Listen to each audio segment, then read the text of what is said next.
And just like that, different site, different location, different pitch, different everything, right? Now that was one of the quickest setups I think we've ever done.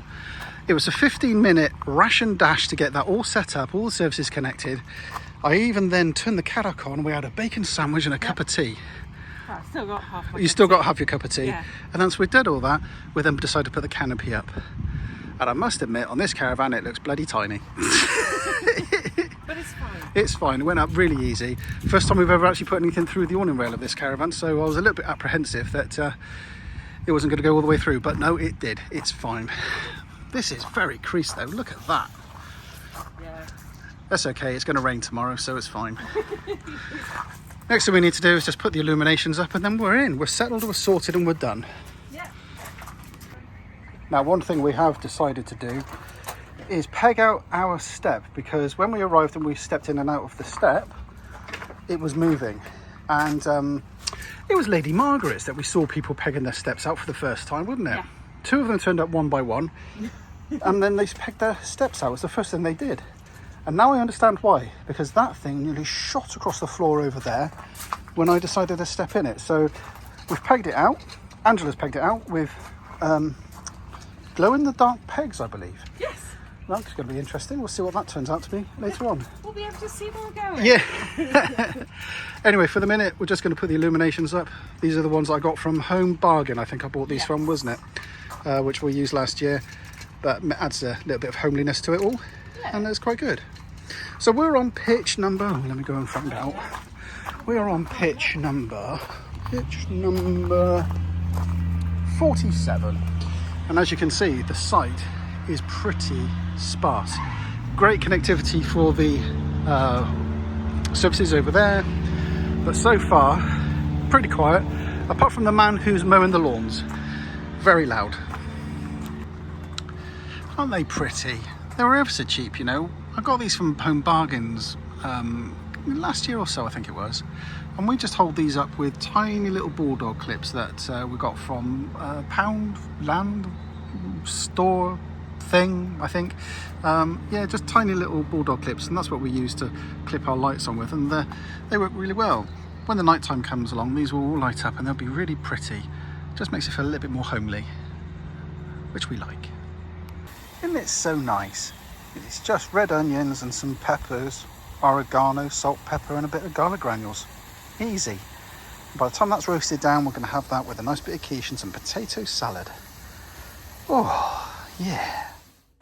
It is now 11:05 at night, and I have been particularly useless in keeping you updated this week. We are now coming to the end of our time here at Chapel Lane in Birmingham. Tomorrow morning we head off and we head to Clubfest. Now, the last thing you would have seen is us arriving, or just set up probably, here at Chapel Lane. And since then, very little has actually taken place.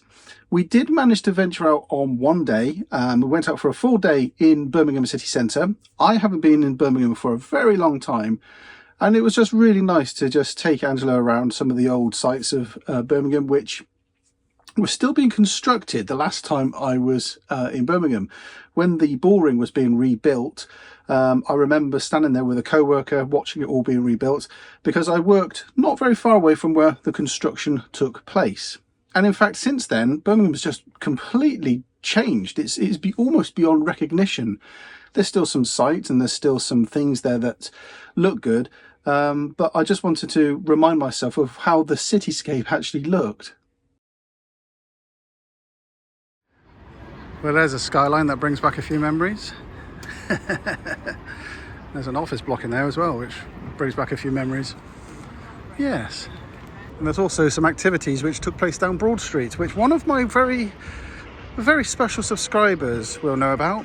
That's you, Andy, and Mark and Nigel.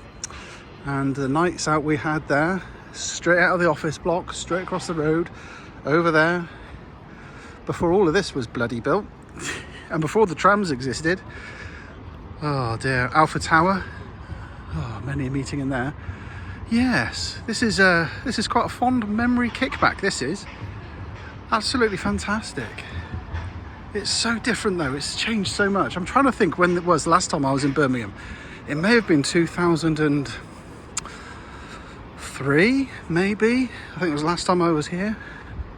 Christ, it's so different. So I'm trying to remember last time I was here. I think it was 2003. I don't know. I can't remember. I know, it's so long ago. So long ago. I'm trying to think when I left the place I worked for when I worked up here. Yeah. And I can't remember. I think that was 2003, maybe. Andy will know. Andy, put the comment in below when I was last here. Yeah. I was going to say, it may have been 2006. No, it wasn't that late. No.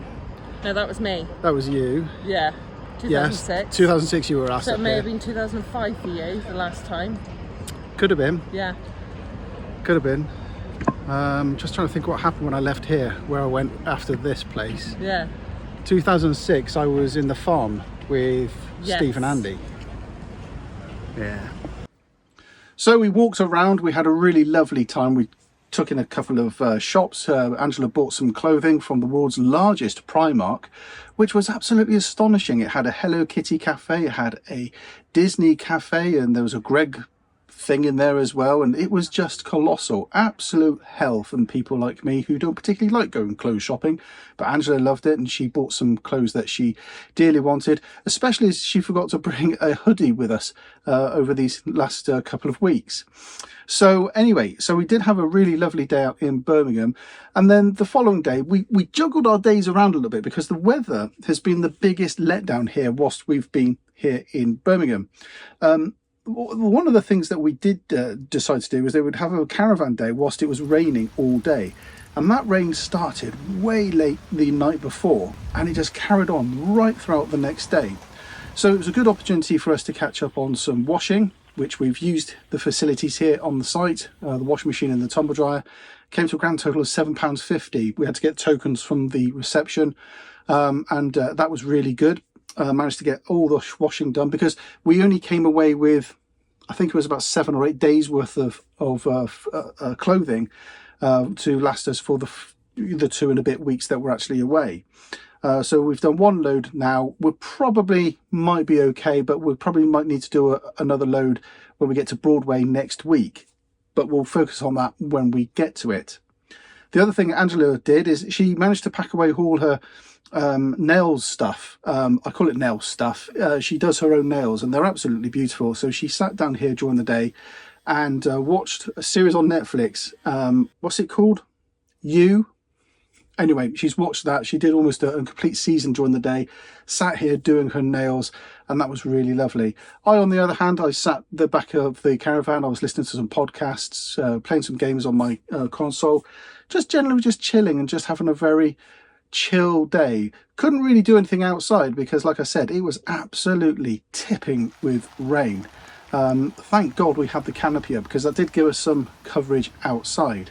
We're heading off quite early tomorrow because we want to get up to Clubfest at a reasonable time. So we're going to set off fairly early in the morning. But before we do set off, we're going to head off to the supermarket, get some food that we're going to buy for the next few days. Because I'm conscious that there's nowhere that we can actually go shopping for food close by to Clubfest. So the idea is that we're going to take everything we need to last us the next 4 or 5 days. And that will be a set for the Clubfest. So we're going to do that in the morning, come back, hitch up the caravan, and then we're going to head off. The gates open at 8 AM, I believe, but we're going to leave here about 9, 9:30 in the morning, and try and avoid as much traffic. Hopefully the rush hour will be done by then on the M5 and the M6. So that's us in the morning. So like I said, it's now 11:10 at night. It's a bit late. So Angela's in the shower block at the moment. She's having a good old scrub down before the end of the evening, and then we're going to go to bed in a minute, wake up fairly early and get on and get sorted. So I will catch you tomorrow.